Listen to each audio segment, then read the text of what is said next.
Good afternoon. My name is John, and I portray one of Sir Thomas Dale's soldiers here at Henricus Historical Park.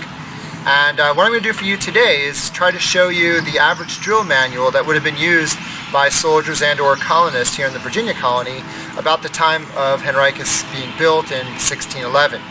And what I portray normally is a former light shot or cavalryman who was serving against the Spaniards back in Europe and now is in the colony and being used as a sergeant here in Sir Thomas Dale's fort to train the men how to shoot their muskets, because most of the colonists probably had not too much idea how to shoot one of these. So what I'm going to do for you again is this manual, a drill manual that was common in the early 1600s that was known as Jacob de Gaines's Exercise of Arms, very common for the Dutch and the English who were serving against Spain in that time period. So before I begin, I just want to point out to you the full equipage of what we know or think we know that Sir Thomas Dale's men may have looked like. And what we do know is that Sir Thomas Dale provided armor, essentially, for all of his men, and he did bring 300 men up here to Henricus, and each one of those men was supposed to be issued some form of musket. And I guess if you were fortunate enough to have a helmet and a back and breast armor, you were doing pretty good. So here we are. Bandolier is essentially going to have your gunpowder, your chargers or bottles. You're going to have a pouch with your shot or bullets.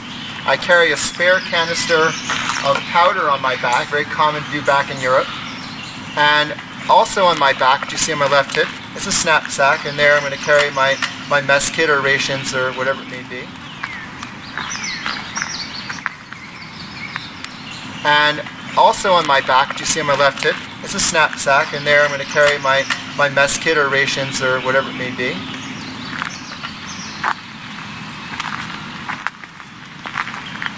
So the musket I have is going to be mostly known as a caliver. It's a very small, light, mobile weapon, and in this case it would shoot around a 50 to 52 caliber ball, and it has a range of about 200 yards, so a fairly effective weapon. And what you see lit in my hand is actually going to be the match cord, woven hemp cooked with saltpeter.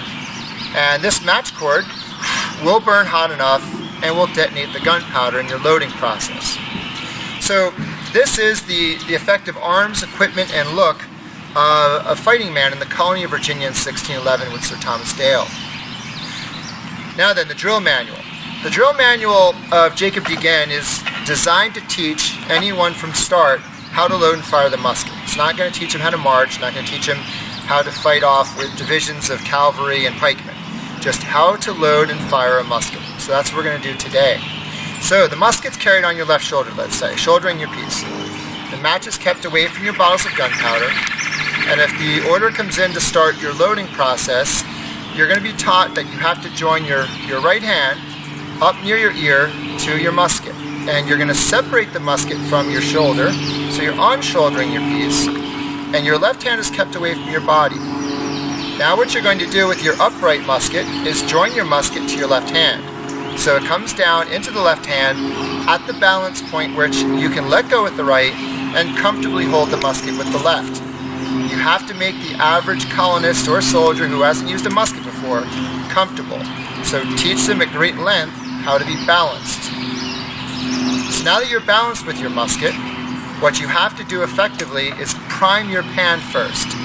This is your pan and pan lid. It kind of looks like a dish, and there's a tiny touch hole there. And your gunpowder will go into that pan or that dish, and we're going to close the lid on that. So your priming powder. Your priming powder is going to be found on your right hip.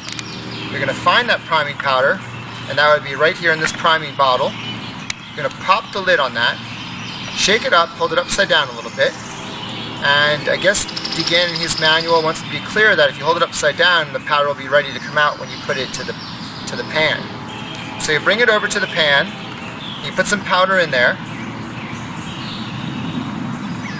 you're going to close the lid over the top of the powder to keep it safe from the wind, certainly, and rain, what have you. Then you tend your match every third step or so. Make sure it's red hot, ready to go all times. And then you're going to bring your musket up directly in front of you, drop your right hand, and then you're going to let your musket sink down your left side.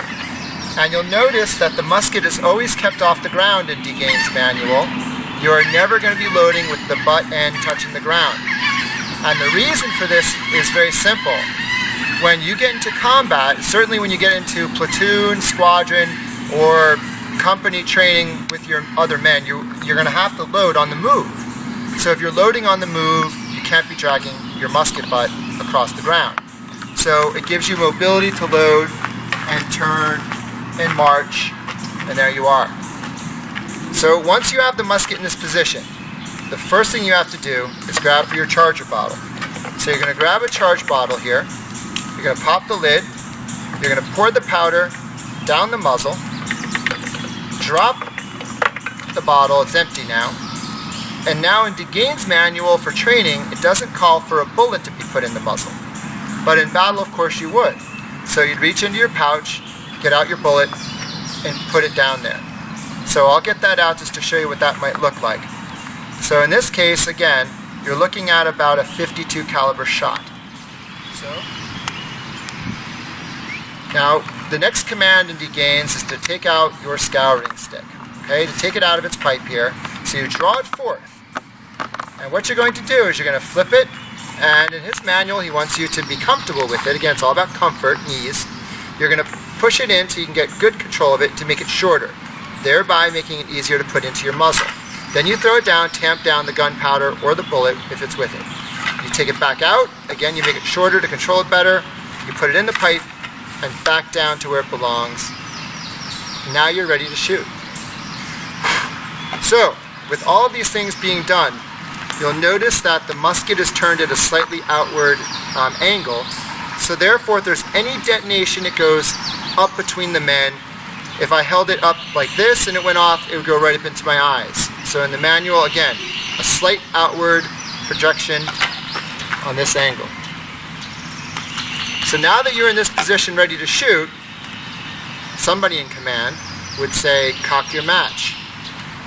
And if you didn't get that command, especially in training, cocking your match is a very dangerous part, because cocking your match puts it next to the gunpowder. So you have to have, in this time period, DeGain even has a safety. Safety in this time period is to put your two fingers underneath the match between it and the gunpowder. So you leave your fingers there. Now if you wait for a while, you may have to reset your match. So you're going to take your match out,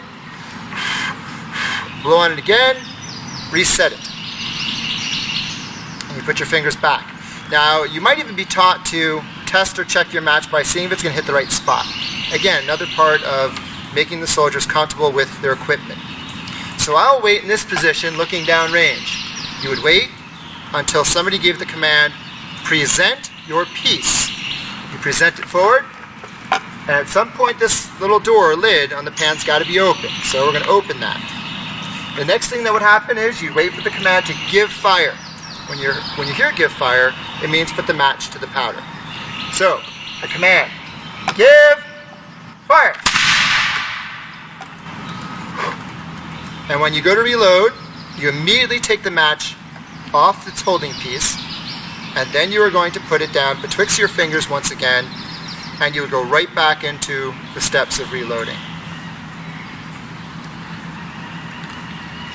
Musket demonstrations are a part of our job here at Henricus Historical Park, and we hope that you come see us live and in action here on our site, and we will see you then. Thank you.